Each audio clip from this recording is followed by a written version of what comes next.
Olá, galera do sexto ano, vamos dar início aí ao nosso capítulo 9, né, que vai falar um pouco sobre clima. Esse capítulo 9 aí, diferente dos demais, vai ser um capítulo um pouco mais alongado.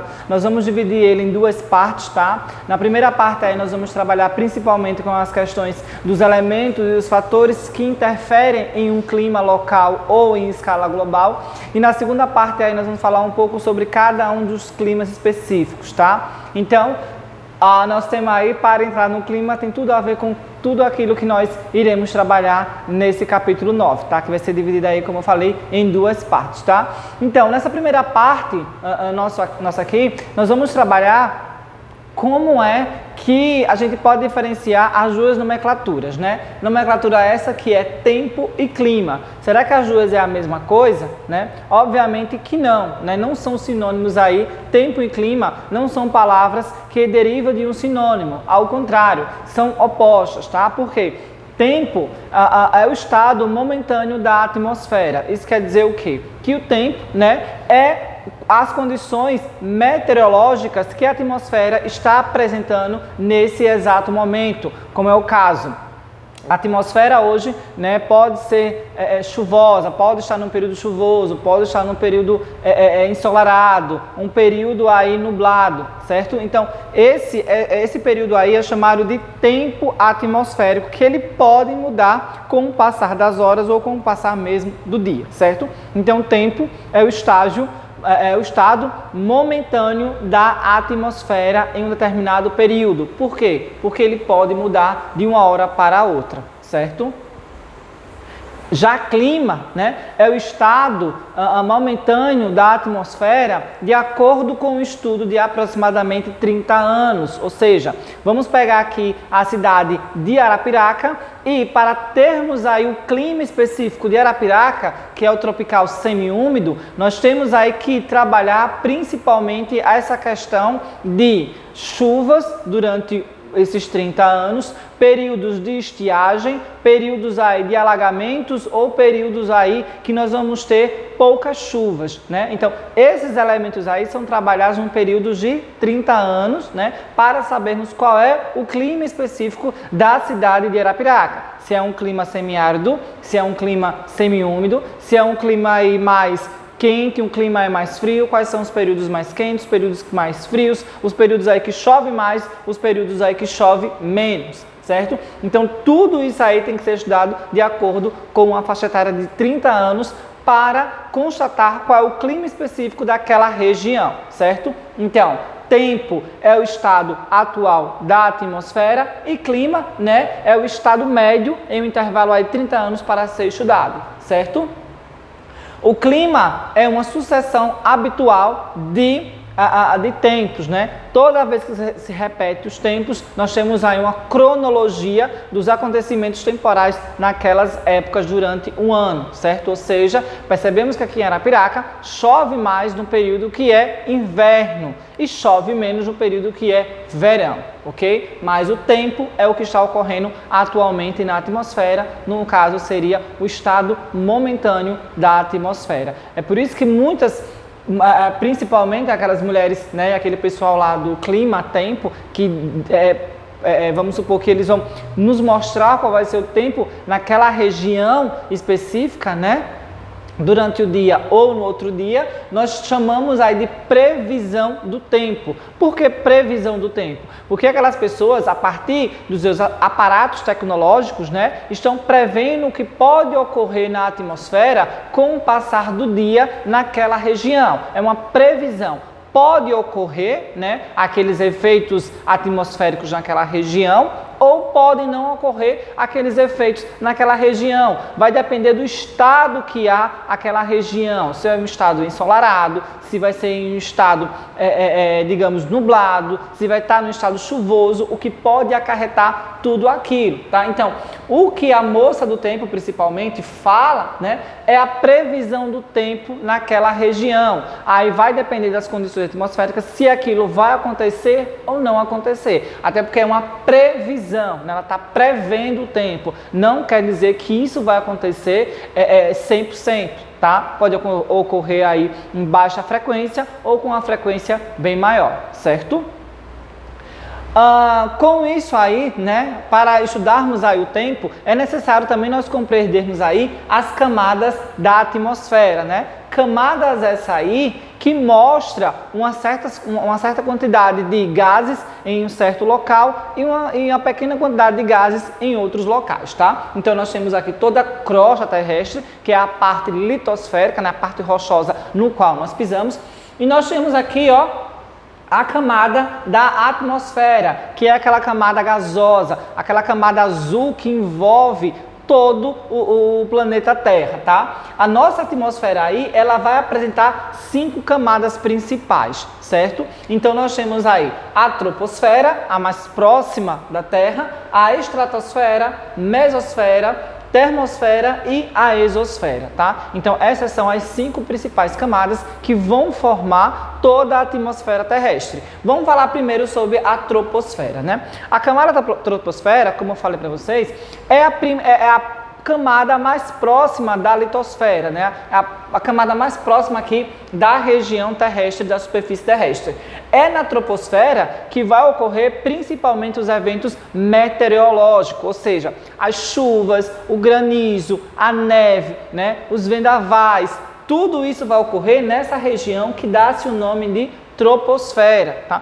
É uma região que tem, né, uma grande quantidade de gases de efeito estufa, é uma grande quantidade de gases também, como o oxigênio, vai se concentrar nessa região da troposfera, ocorrendo assim uma maior radiação e um grande aumento de temperatura nessa região aí, como mostra o livro de vocês nesse gráfico, né, onde vai mostrar aí ao lado a temperatura nessa região que é bastante alta. Com o passar da altitude, né, essa temperatura ela vai diminuir, porque nós vamos chegar em uma região chamada estratosfera, certo?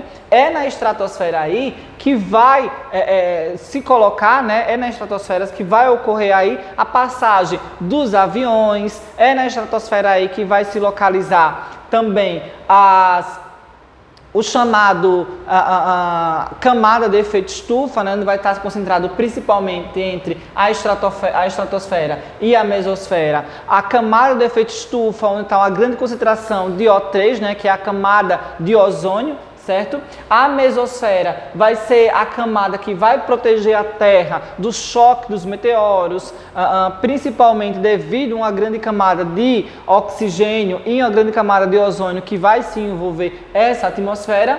A termosfera vai ser a penúltima camada e a camada aí que vai ser responsável por irradiar as ondas sonoras, as ondas de rádio, as imagens de satélite e entre outros elementos aí que vão estar fora da atmosfera, tá? E a exosfera vai ser a última esfera terrestre, no qual aí vai mostrar as auroras boreais e vai mostrar também um certo distanciamento das demais esferas, tá? Então nós temos aqui as 5 principais esferas e cada uma delas descritas para melhor entendermos, tá? Troposfera, estratosfera, mesosfera, termosfera e exosfera, certo? O que é que nós vamos ter também aqui, né?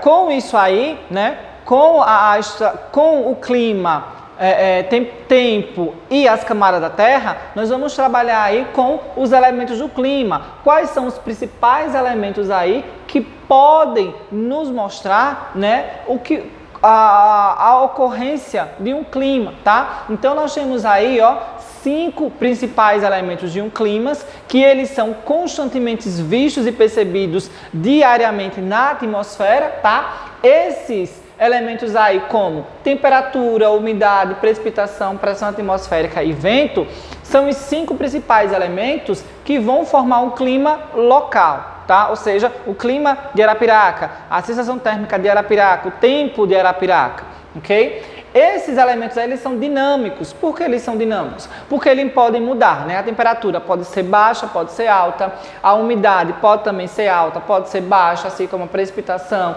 pressão atmosférica e o vento, eles são dinâmicos, eles mudam com o passar do dia, com o passar das 24 horas, certo?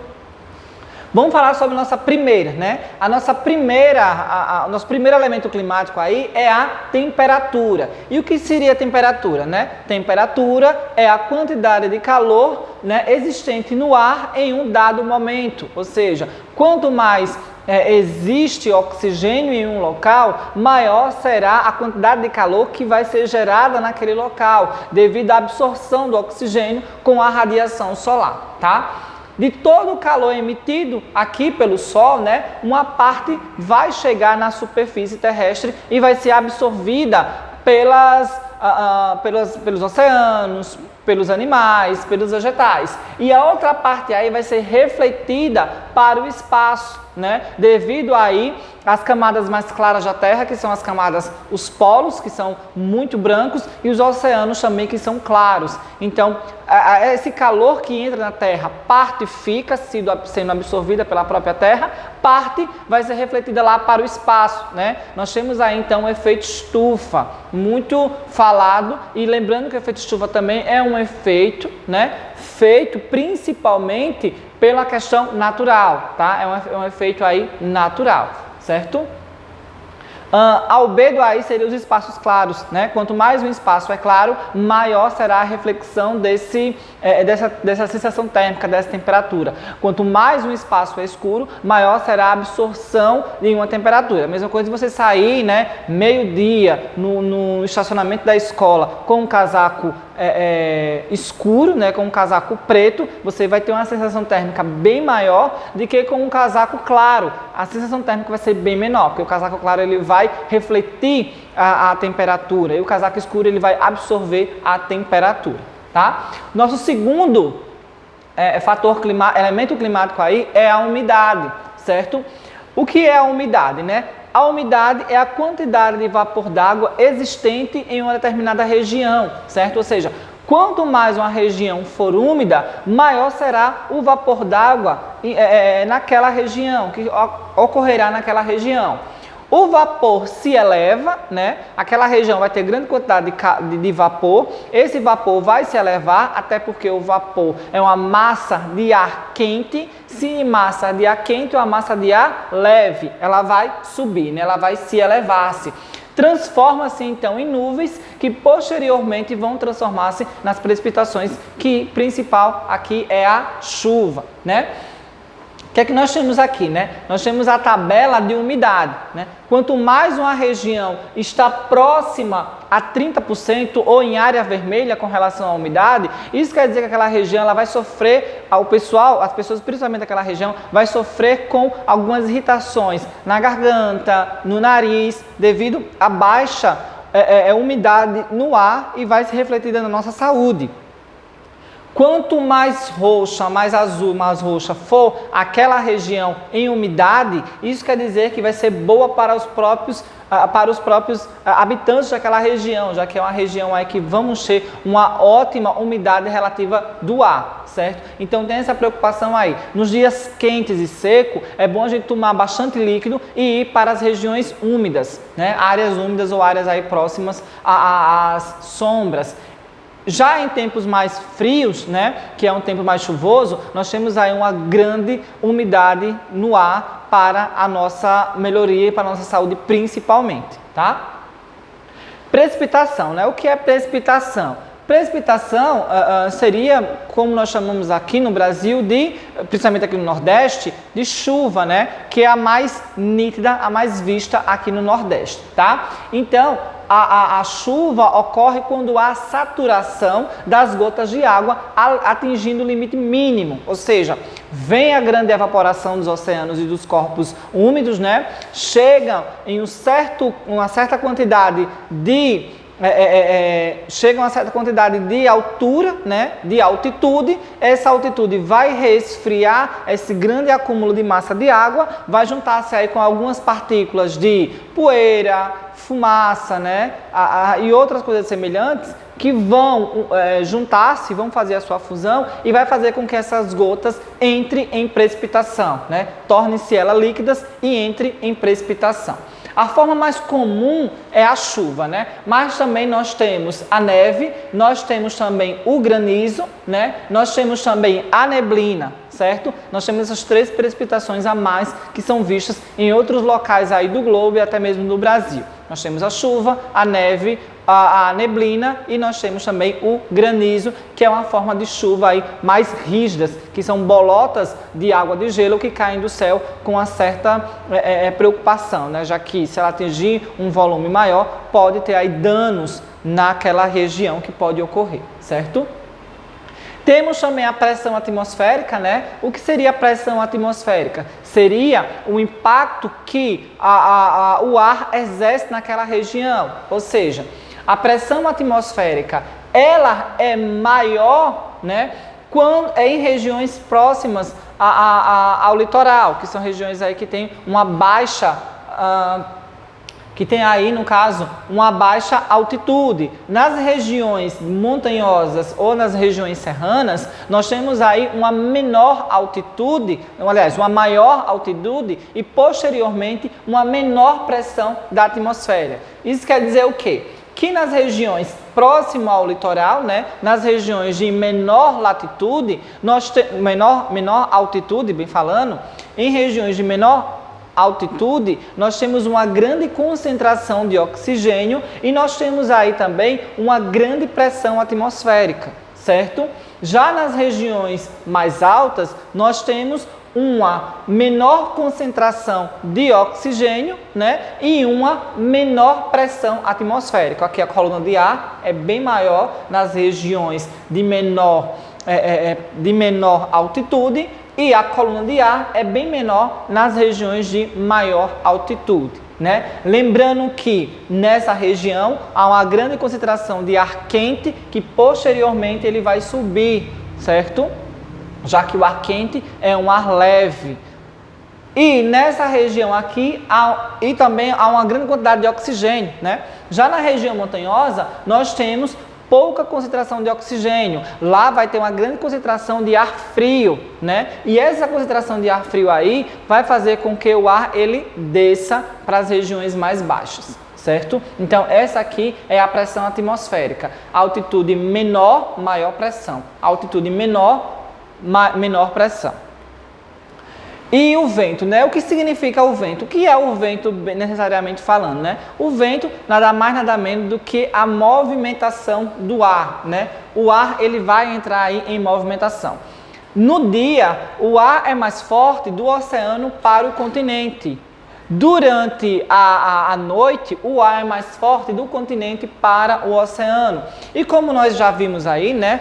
O ar frio, ele é pesado e desce, né? Descendo vai de encontro para o continente. Já o ar quente, como ele é leve, ele sobe, né? E vai até a região da atmosfera, fazendo esse círculo, fazendo aí essa movimentação, tá? Lembrando também que nas regiões mais litorâneas, nós temos uma grande quantidade de circulação de vento, porque não tem barreiras físicas, como os prédios, né, como montanhas, entre outros tipos, tá? E vale ressaltar também, né, que durante o dia, na manhã, né, quando você está na praia, durante a manhã, de manhã você vai à praia e você vai perceber que existe grande quantidade de vento frio soprando para o continente, né? Por quê? Porque está ocorrendo essa movimentação aqui, ó. Enquanto você está num continente você está lá, né, na praia, na beira da praia, o sol está aquecendo aquela região na beira da praia e está elevando aquela grande quantidade de ventos quentes, né? A baixa pressão, ela está elevando essa grande massa quente. Quando chega em uma certa altura, essa massa ela vai resfriar e vai caindo. Quando ela cai, próximo ao oceano, os ventos levam para o continente essa grande quantidade de massa de ar frio, que é puxado aqui, ó, para o continente. Quando essa massa de ar frio chega no continente, ela novamente é aquecida, né? Quando ela é aquecida, ela fica um ar leve, novamente vai para regiões mais altas, resfria e desce novamente. Isso durante o dia. Quando é à noite, acontece o contrário, né? O continente fica frio e o oceano fica quente devido a essa região aqui receber radiação solar durante o dia inteiro, ok?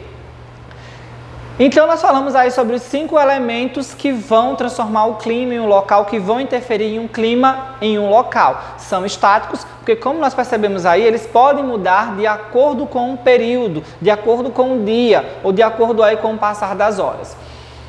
Então, nós vamos falar sobre os fatores climáticos. Os fatores climáticos são fatores estáticos. Eles não vão, digamos que, mudar de um dia para o outro, né? Pode ocorrer uma mudança devido às mudanças climáticas, pode ocorrer uma mudança devido à intervenção do homem no ambiente, mas isso ocorre aí, digamos, em uma década, em 5 anos, 10 anos, é um período um pouco maior para ocorrer essas mudanças, tá?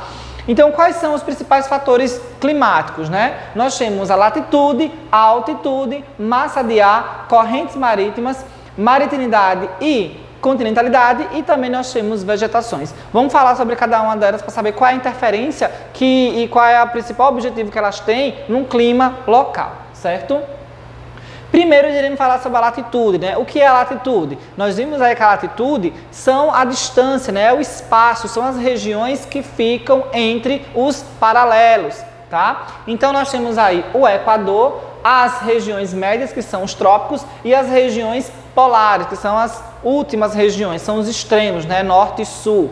O que é que nós iremos perceber aí, né? Nós iremos perceber que a radiação solar, como a Terra está em seu formato geóide e ela possui esse eixo aqui de inclinação, nós iremos perceber que a maior radiação que a Terra vai receber, né, vai ser nas regiões equatoriais, ó. Praticamente é direto a radiação, certo? Então aqui nas regiões equatoriais, o Sol ele vai irradiar forte, né? E muita radiação vai ocorrer nessa região equatorial, fazendo com que o ano inteiro seja uma região de climas quentes, que é o clima equatorial e o clima tropical, certo? Que são os climas quentes nas regiões equatoriais. Nessas regiões aqui é chamada de região intertropical, que desenvolve aí, como foi falado, os climas quentes.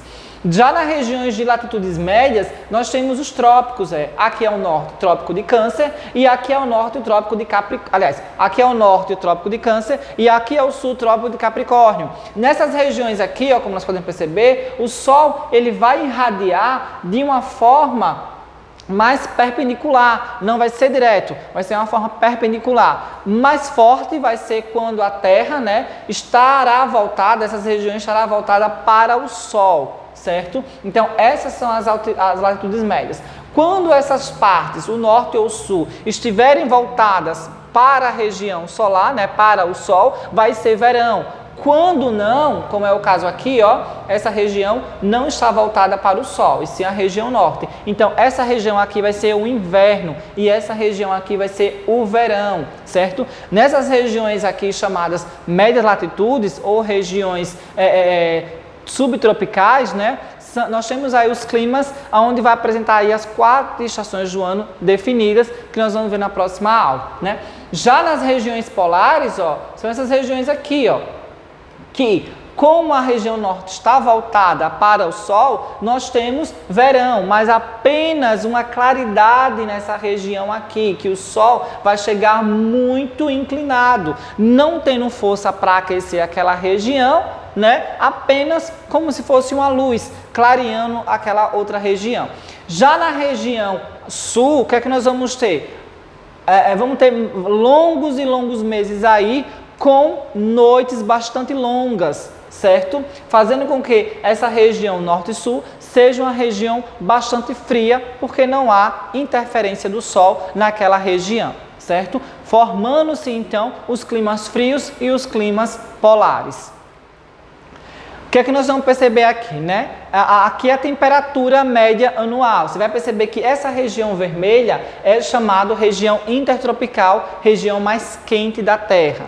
Essa região aqui, puxando para o azul e para o roxo mais escuro, né? Azulzinho roxo aqui, vocês vão perceber que é uma região chamada regiões temperadas, né? Porque tem influência do Equador durante o verão, influências dos polos durante o inverno. Já nas regiões roxa, né, ou muito escura ao extremo, nós temos aí uma grande quantidade de frio extremo, ó, chegando a menos 50 graus naquela região, que são as regiões do polo, são as regiões aí polares e frias, tá? Outro fator climático aí, né, que o homem não interfere é a chamada altitude, né? Como nós vimos lá na questão da pressão atmosférica, a latitude vai ser importantíssima aí para surgir um tipo climático naquela região lá, certo? Por quê? Porque quanto maior for a altitude, né? Lembrando que a altitude é a medida feita a partir do nível do mar, né? Então, nas regiões próximo ao nível do mar, o que é que nós vamos ter? Nós vamos ter uma alta temperatura. Por quê? Porque existe uma grande concentração de oxigênio e essa concentração de oxigênio aí vai fazer com que o próprio oxigênio, capte a radiação solar e aqueça aquela região. Já nas regiões mais montanhosas, né, nas regiões mais altas, que possuem uma certa altitude, nós vamos perceber que há pouco oxigênio circulando, né? Se não tem oxigênio, não tem captação da radiação solar e não tem aquecimento. É por isso que as regiões das montanhas, né, os cúmulos das montanhas, os picos das montanhas, são regiões bastante geladas, porque não há radiação naquela região, porque não há oxigênio, certo? Nós também temos uma certa diferença entre Maceió e Arapiraca. Arapiraca está a 200 metros acima do nível do mar. É por isso que muitas vezes Arapiraca é bem mais fria durante a noite, né, e bem mais quente durante o dia. Mas isso aí também tem a ver com a maritimidade e a continentalidade. Aqui nesse nosso mapa, nesse nosso esqueminha. Aqui é o Monte Kilimanjaro, lá na África. O que é que nós podemos perceber? Nessas regiões aqui mais altas, né, que possuem maior altitude, há baixa concentração de oxigênio. Posteriormente, baixa temperatura. Nessa região aqui mais baixa, né, nós temos aí baixa altitude, obviamente grande concentração de oxigênio e grandes temperaturas. É por isso que muitas vezes quando os jogadores vão lá para o Chile, que é uma região montanhosa, eles passam mal por falta de ar, porque lá é uma região montanhosa e tem pouca concentração de oxigênio, certo? Massa de ar também é um fator que vai explicar um clima local, né? Por que vai explicar o clima local? O que são massas de ar, né? Aqui, ó. Massas de ar são grandes bolsões de ar com temperaturas próprias, né? E umidade também própria. Pode ser uma massa de ar quente e úmida ou fria e seca, e pode ser uma massa de ar frente e úmida, fria e úmida, fria ou seca. Vai depender do local que ela vai se originar, certo? Como, por exemplo, aí, as massas de ar aí das áreas polares, elas são massas de ar fria e seca, certo? Se forem no continente. Então, massas de ar fria e seca se originam nas regiões polares. Ela tem baixas temperaturas. Massa de ar quentes, né? Aqui, ó. Massa de ar quente, ela se origina em regiões tropicais, próxima à linha do Equador. As massas de ar seca, elas se originam no continente, como é o caso das massas de ar que se originam no centro-oeste do Brasil, se origina aí na região sul-americana.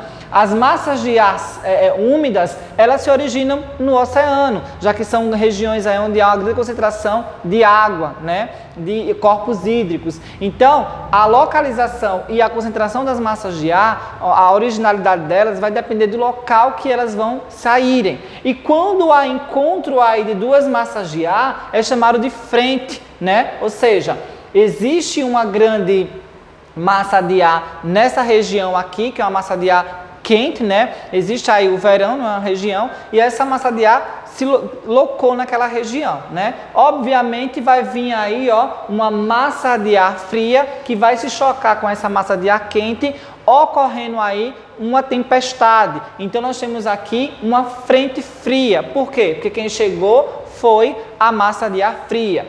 Já nessa região aqui, ó, nós temos a frente quente. Por quê? Porque nessa região está localizado uma massa de ar fria, né? Estacionou uma massa de ar fria nessa região, mas está chegando uma massa de ar quente. Essa frente quente aqui, ó, vai se chocar com essa massa de ar, provocando aí chuvas, certo? Então, essa massa de ar é uma massa de ar quente, ok? Massa de ar fria está chegando, massa de ar fria também está chegando. Com isso aí também nós temos as correntes marítimas, né? O que são correntes marítimas? Correntes marítimas, como foi explicado lá no capítulo 8, quando nós estudamos hidrografia, são grandes rios subterrâneos, rios que estão dentro do oceano, que se deslocam. Elas têm salinidade, né, diferenciadas, uma dinâmica diferenciada, né, pode surgir na região polares, pode surgir nas regiões tropicais e circulam circulam no oceano inteiro, né, e possui aí também temperaturas diferenciadas. As correntes marítimas frias se originam próximo aos polos. As correntes marinhas quentes se originam próximo à região equatorial, próximo à região aí do Equador, né? E nas regiões onde há uma grande concentração de correntes marinhas frias, como essa região aqui do deserto do Saara, ó, existe grande concentração de correntes marinhas frias. Essa região aqui vai estar resfriada. Se essa região aqui está resfriada, não vai ocorrer a chamada evaporação. Não ocorrendo evaporação, não tem como ter chuva no deserto aqui do Saara, certo? A mesma coisa acontece nessa região aqui, ó, do Chile, que é o deserto aí do Atacama, né? Naquela região do Chile existe o deserto do Atacama, porque além de ter a Cordilheira do Himalaia, né? Aliás, Cordilheira dos Andes, também vai ter essa grande corrente fria, que é chamada corrente marítima de Humboldt, que vai interferir naquela região, resfriando e não desenvolvendo massas de ar úmida para chover naquela outra região, certo? Mas sempre tem, ó, massas de ar fria, aliás, correntes marítimas frias, deserto naquela região, porque não há a possibilidade de aquecer, evaporar e transformar-se em chuva para aquelas regiões continentais, tá? E nós temos também a proximidade com o mar, né? Temos regiões próximas ao mar e temos regiões distantes do mar, como é o caso Maceió está próximo ao mar, então Maceió vai sofrer com a maritimidade, vai ter interferência da maritimidade. Já Arapiraca, ela vai estar próximo, aliás, vai estar distante do mar, vai estar dentro do continente. Então, Arapiraca, ela vai ter interferência da continentalidade. Como é isso, né?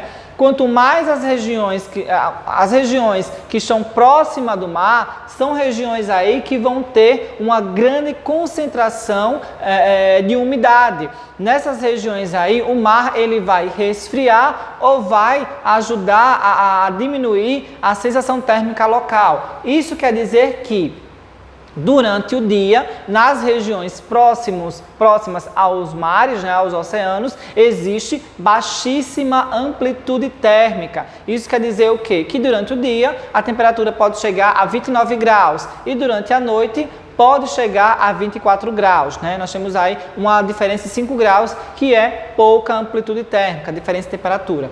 Já nas regiões continentais, como é o caso de Arapiraca, como está longe do oceano, nós temos aí uma sensação térmica maior, porque nós não temos oceano nem para esfriar e nem para diminuir a temperatura do continente, né? Nem para diminuir nem para aumentar a temperatura do continente.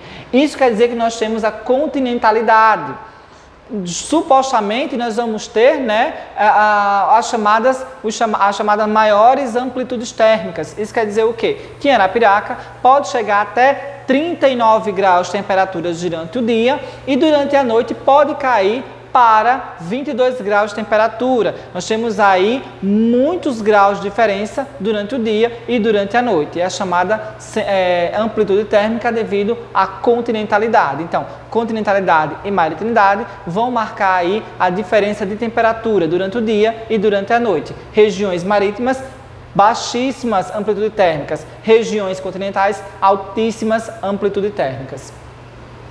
Temos aí também vegetação, né? Porque a vegetação é importante para um clima local, né? Porque a vegetação ela vai ser um fator essencial para a formação ou não de chuvas naquela região. Quanto mais a região possui florestas, maior será a umidade que vai ser originada naquela região florestal. Quanto menos for as florestas naquela região ou as árvores daquela região, menor vai ser o desenvolvimento de massas de ar e menor vai ser também a concentração de chuva naquela região, aumentando também a sensação térmica durante o dia, como mostra aqui o nosso esquema.